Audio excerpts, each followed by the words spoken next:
Hi, welcome back to Cracking the Cryptic, where I'm going to take a look at this Sudoku which has been sent in. And I don't know much about it, except that we're told that it's a handcrafted puzzle. It's not a machine-generated puzzle. And the person who sends it said that that didn't matter, they still couldn't solve it. And could we help? Well, I'm hoping that we will.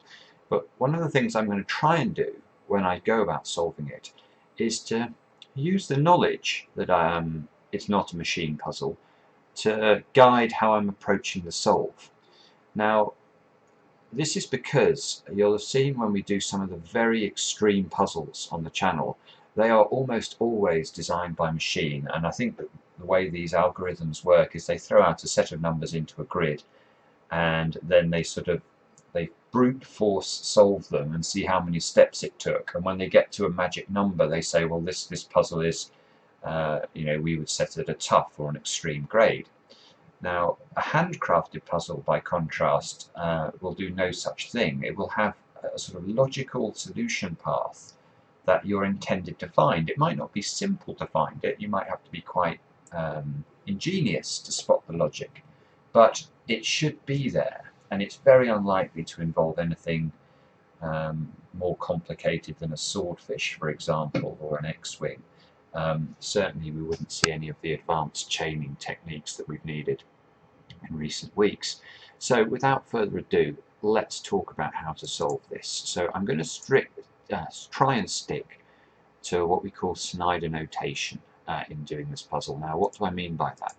I mean that I'm only going to make these little pencil marks in boxes, in 3x3 boxes, if I can limit numbers to exactly 2 positions in those boxes. So you can see this 3 here and this 3 here force a 3 into one of these 2 cells. And I'm just going to make little pencil marks to keep track of that.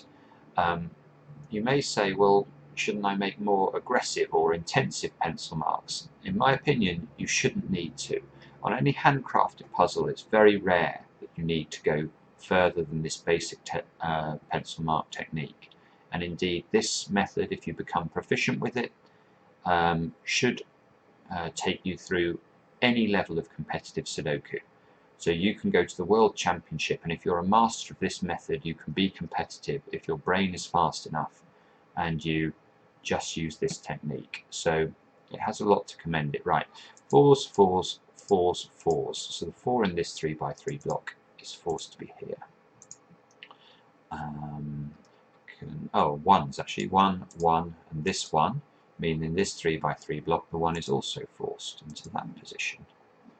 That allows us to pencil mark some 1s over here. What else can we do with 1? So yeah, we can pencil mark some up there, look, because of the 1 here and the 1 here. We can pencil mark 8s in this top block to these 2 cells. 3s into these cells. And there's no algorithm to solving Sudoku as well. Some people, I think, they think, oh, we can just provide a method and you just run through the method sort of every time and it immediately gets you to the answer. Well, that's not how Sudoku solving works. We have to rely on our fluid intelligence a bit as we go through these solves. My fluid intelligence is not taking me very far at the moment. 4s, 5s. 5s are locked into one of those 2 cells in this 3x3 block because of this 5 and this 5. And there's a 5 and a 6 here, and a 5 and a 6 here. So in this 3x3 block, there's a 5-6 pair that we're able to notate like that. So we're looking for, what is it going to be, 2, 3, 4 and 8 into the open positions. So this square can only be 3 or 4 because of the 2 and the 8 here, but I don't want to notate that. That's not strictly in accordance with the notation that I've described. I'm going to try and make use of just what we're doing. Okay, right, and this is why I've just spotted something, so do take a stare at the grid, see if you can spot a way to make progress or to find a nice pair, a nice hidden pair in the grid. This is why I think this method of notation, this is a great showcase for it. And the number that we need to focus on is this number. This 3 is very important to the solve. Now if we go across the row, you can see it's given us some pencil marks here, but we can actually do something very nice with it. If we look, we can pencil mark 3's up there, but that wasn't what I was looking at. If we look at the effect this 3 has down here, it's really, really important. And you can see that although I couldn't pencil mark it, the 3 is locked in this 3x3 block. The 3 is locked into either row 7 or row 8. Because it can't go here, there cannot be a 3 in this 3x3 block in row 9. And in this 3x3 block, we've already pencil marked 3's into these two squares. So we know in this 3x3 block, there is no 3 in row 9. Now, we know that there must be a 3 somewhere in row 9 in this puzzle, and therefore we know it must be in one of these two positions. And look at this. Look how this interacts now in terms of the columns 7, 8 and 9. We've now these 3's here pencil marked and these 3's here pencil marked. So have a stare at it. Some of you will be very familiar with how this technique works. I know some of you are newer subscribers and may not be. But this sort of pattern, I mean technically I suppose it is an X-wing, but that's, you know, we don't have to think of it in those terms. We just have to think about the effect of the 3's being locked into either column 7 or column 9 in this 3x3 block, and column 7 or column 9 in this 3x3 block.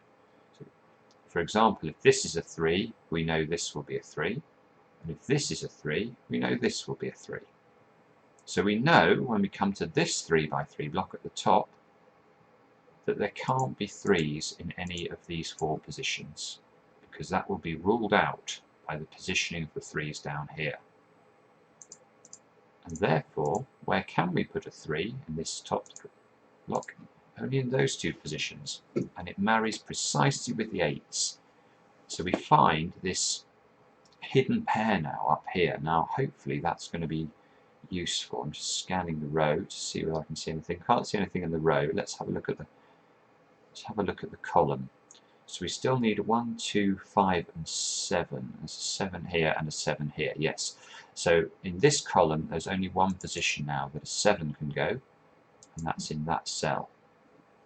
And that allows us to pencil mark 7's up there. And it means that in this 3x3 block there's now only one place that a 7 can go. That's here, because of this 7 and this 7 obviously. Now, can we go further than that? 7.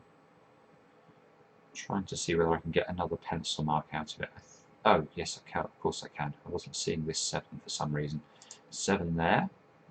That means that this must be a 7. Let's remove the pencil mark 7 that we had earlier. This must be a 7 up here in this 3x3 block because of this 7, and this 7 over here. So there's only one place a 7 can go. And that means, in fact, we can also place that one. So that is now good progress. And I hope that everyone appreciated where that progress came from. I'm pencil marking 8's here because of this 8. That means there's an 8 in one of those two positions.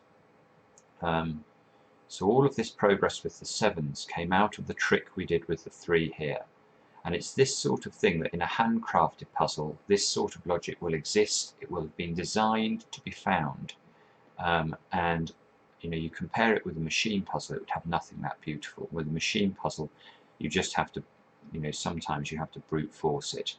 Now, what could we do? Why does this matter? And again, I'm coming back to this, not because I'm greatly hopeful that it does matter, but because I'm aware from solving these puzzles over the years, it's the sort of thing that we can make a lot of use of.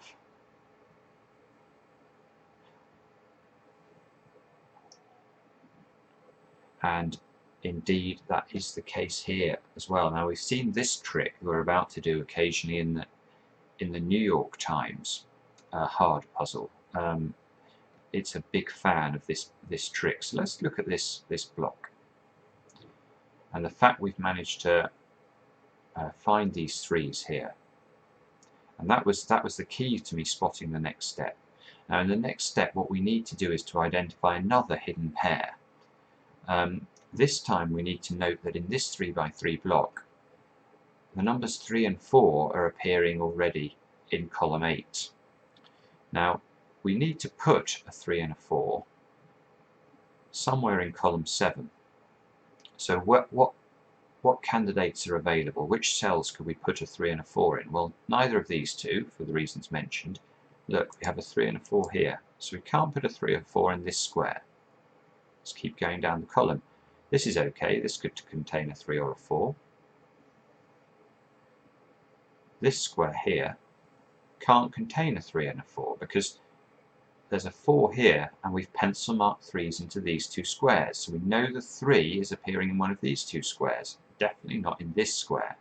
So again, we can't put a 3 or a 4 in this square. So now we've managed to limit the 3 and the 4 to just two positions in column 7. I'm going to show you it's not strictly in accordance with my notation, but just to give you an example, it's only these two squares that can contain a 3 and a 4 now. And that must be helpful. Let's check the rest of the column now. We need to place 2, 5, 6 and 9. So 2. Okay, well I can't see how to use it in the column, so we're going to have to think instead about the rows that are affected by this deduction. Because one way of viewing the 3 and the 4 is not just that obviously it's a 3-4 pair, but it's the fact that no other number can now go into this cell, for example, that might matter. So if we look at row 9, we've got 2, 3, 4 and 8 to place. Yes, 2 and an 8 here. So this square can only be a 3 and a 4. We need to place 2, 3, 4 and 8 in the row. And this square here is limited to 3 or 4 because of this 2 and 8 here. So look at that. We needed to find the hidden pair in column 7, and then we married it up with the restrictions in row 9 to find a 3-4 pair there as well. So now we need a 2 and an 8 still, so there's a 2-8 pair there. Still need a 4 in 3 and a 4 into these two positions, and we have a 4 here. So this cannot be a 4, so there's only one place left now for a 4 in this block, and that's there. Now let's be careful about this. We can pencil mark 4's into those two squares, and this square must be a 3. We knew it was either a 3 or a 4. Now we're really starting to motor, because now this 3 and this 3 force this to be a 3. And that means this is a 3. Look, this 3 here is going to allow us to unwind the 3-8 at the top there. So 3, 8.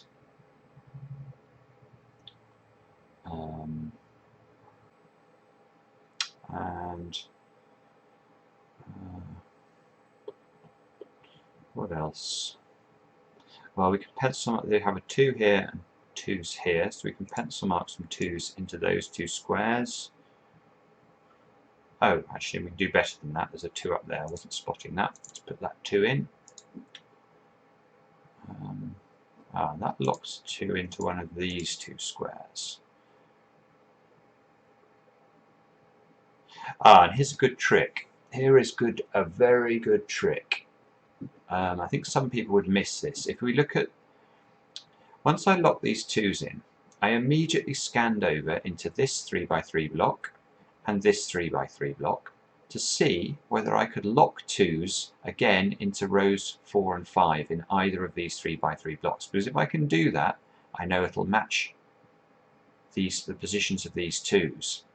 Now, this 2 here is nearly helpful, but this square here can still be a 2. So it's still possible that a 2 would appear in row 6 in this 3x3 block. So that's not quite good enough. So the natural place to look now is this 3x3 block and this 3-7. Now if either of these 3 or 7 had been a 2, I would have been able to eliminate a 2 from this square, and I would have known that the 2 would then have appeared, you know, in one of these positions in this 3x3 block. It would marry up here and I would be away again. But let's take a look at this a little bit more carefully, because if we study column 4 here, this 2 here is absolutely massive, because it prevents there from being a 2 in this square. Now if the 2 is not in this square, where can it be? Only in those 2 positions. And look at that, we've got this beautiful arrangement again, which I really cannot stress enough how hard it is to spot this sort of pattern if you are fully notating cells, or even if you're notating cells that can only contain 2 numbers. Spotting this sort of pattern is really hard. Using this Snyder notation, it is so much easier. Now look, we can do the trick again now. Let's have a look. We now know the 2 in this 3x3 block is locked into rows 4 and 5. The 2 in this 3x3 block is locked into row 4 and 5, and needs to put the 2 in row 6 in this grid. We now know it must go in one of those 2 positions. And you can see we have a 2 here, look. So in fact, it's forced to just be in that position. And that means this is a 2, because we have a 2, a 2, and a 2 up here.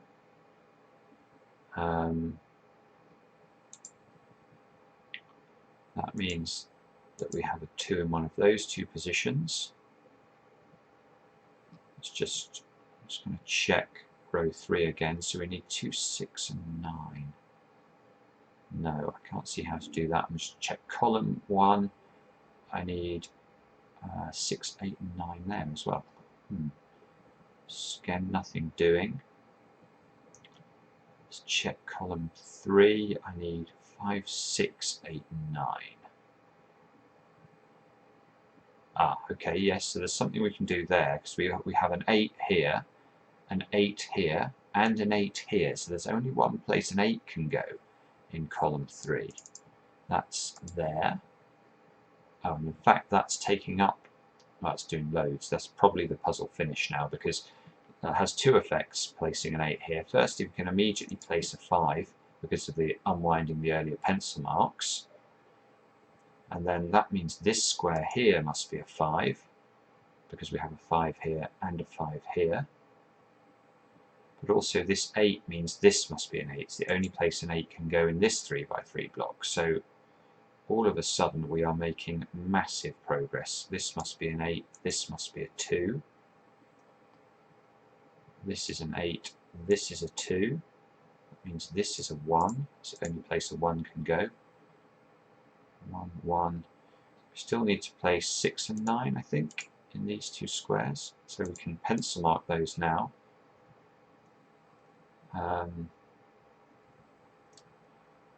2, 2. This must be a 2 over here.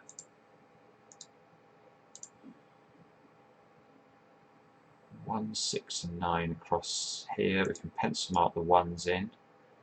In fact, this square here is the only place this can only be a 1, because we already have a 9 and a 6 in column 8. So that's going to be very helpful. The moment we place the 1, I can place the 1 here and the 4 here from the earlier pencil marks. So I'm left with 5 and 9, I think, to put into the centre. Again, I can unwind that immediately because of the earlier work. 5, 5, 9, 9. This must be a 9. This must be a 2. This must be a 6 now. Yeah, and I think the puzzle's now solved. So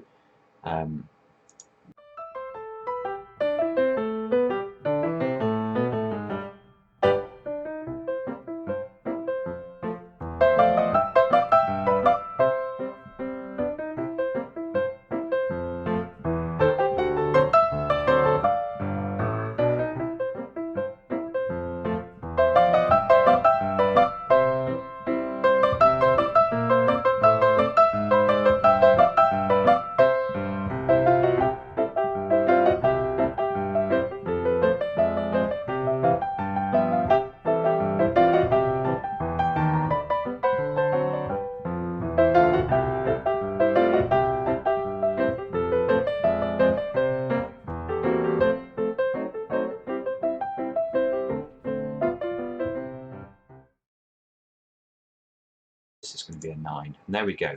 So a sort of different puzzle today, but I hope, as I say, that it helped you with your solving. If you enjoy the channel, please do subscribe. Please tell your friends about us. I know everyone wants to be the best of their friends at puzzles. If you're anything like me, that's the case anyway. But sometimes it's good to share with friends your puzzle solving.